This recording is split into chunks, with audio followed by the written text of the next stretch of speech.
Max was an adventurous boy who loved exploring the forest behind his house.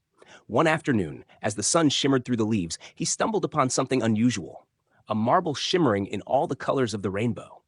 Curiously, Max picked it up. As soon as he held the marble in his hand, it began to glow. At first, it was a soft light, but it quickly grew brighter until it enveloped everything around him. "What is this?" Max whispered, but he didn't have time to think. The light became so intense that he had to close his eyes. Suddenly, he felt the ground vanish beneath his feet. A swirling sensation filled his body, as if he were being pulled through a vortex of light. When the glow faded, Max found himself in a completely different world, one that seemed to sparkle as if made of emeralds. Max couldn't believe his eyes when he saw a group of turtles in front of him. But these weren't ordinary turtles. They wore glittering capes and small hats that looked like wizard hats. Their shells were adorned with golden patterns that sparkled mysteriously. One of the turtles stepped forward and spoke in a deep, solemn voice. "Our hero has finally arrived." But Max didn't understand a word. Before he could respond, another turtle approached him with a bag of shimmering powder and blew a handful of it right into his face. "Hey," Max coughed, "what's that supposed to be?" But then something strange happened. The turtle's words, which had sounded like gibberish before, suddenly became clear and understandable in his mind. "Our hero is finally here!" the turtle exclaimed again, now in perfect English. Max rubbed his eyes and looked at the turtles. What do you mean by hero?" he asked. An older turtle, whose beard was so long it nearly touched the ground, stepped forward. He wore a hat with a small star on top. "I am Master Chelonius, the eldest of the wizard turtles. For years, we have been locked in a fierce battle against the meerkats, a once peaceful race now ruled by the dark wizard Manfred." Max blinked. "You're at war? With meerkats? That sounds strange." A smaller, cheeky-looking turtle chuckled. "Not strange. It's our destiny. Manfred has defeated our best players, and without victory, we lose our land." Max frowned. "Players? What are you even talking about?" Master Chelonius lowered his head. "We fight in chess." Max took a moment to process this. "Chess? The board game? That's your war?" The turtles nodded solemnly. "Chess is more than just a game for us. It's our culture, our pride, our life. But ever since Manfred arrived, we've lost every match. That's why we summoned you. Max, you are our hero." Max gulped. I don't think I'm the right person for this. I don't even know how to play chess properly." The turtles looked at him with hopeful eyes.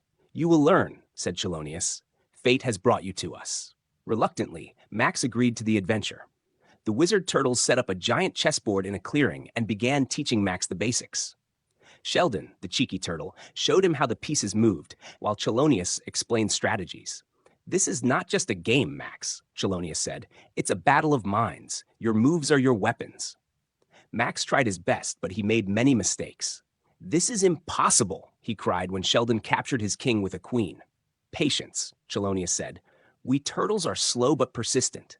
You can't expect to master everything right away." Max practiced day and night, and although he was frustrated at first, he slowly began to understand the rules. The turtles supported him with humor and patience. Once, Sheldon fell asleep during a game and snored loudly, making Max laugh.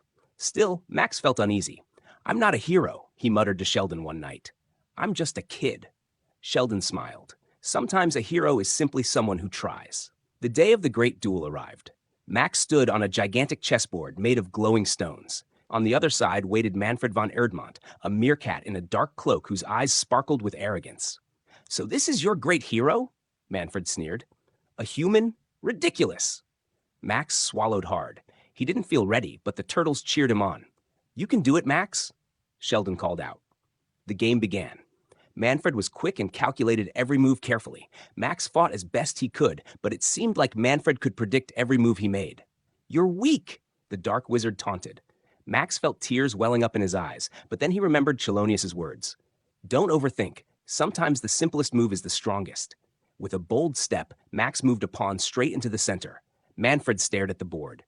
That's impossible," he cried. "Checkmate!" The turtles erupted in cheers. "You did it, Max. You're our hero." But Max wasn't satisfied. He turned to Manfred.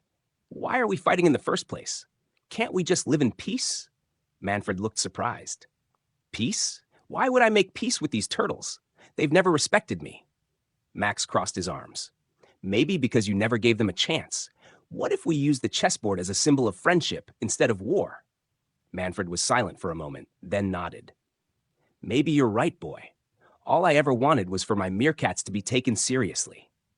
With Max's help, the turtles and the meerkats made a pact. From now on, chess games would be a peaceful tradition, a competition of friendship and respect. After peace was secured, the turtles led Max back to the rainbow marble. Chelonius placed a hand on Max's shoulder. Thank you, Max. You not only saved us, but also taught us an important lesson about courage and peace. Max touched the marble, and once again, he was engulfed by the glowing vortex. When he opened his eyes, he was back in the forest.